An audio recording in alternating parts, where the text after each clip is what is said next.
Okay, the production of whiskey is essential to understanding the spirit, so let's cover what goes on in the distillery. First up, grains.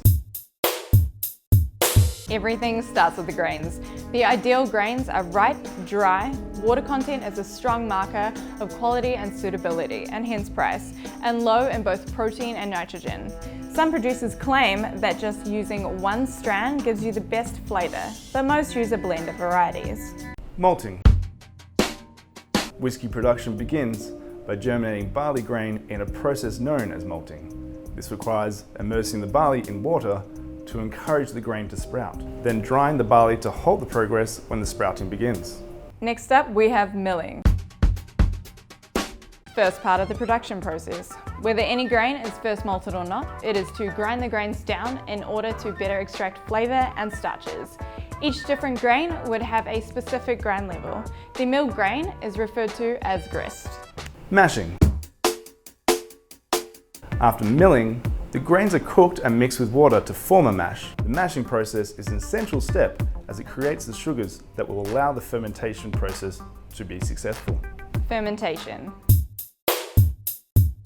Fermentation is achieved by adding yeast to the wort or sweet mash. Over a number of days, the yeast cells consume the grain sugars, converting the liquid into an alcoholic wash or beer. This ends up at around 7 to 9% ABV. Distilling. This is where the real art of distillation appears, changing the wash or beer to a spirit that will mature over time into a true whiskey. This involves heating the wash or beer to evaporate the alcohol, then cooling the vapor and collecting it as new spirit, often known as new make. Maturing. The new spirit is sealed in oak barrels. New were used and stored in cool, temperature-controlled conditions for a number of years. During this time, it is transformed from an alcoholic clear liquid to a smooth spirit that has become smooth, mellow, and distinctive to the taste, with some colour from the cask. Blending. The blending stage brings a number of different mature whiskies together to create the required flavour for a particular brand, then allowing the final blend further time for the whiskies to marry together into a harmonious taste. Bottling.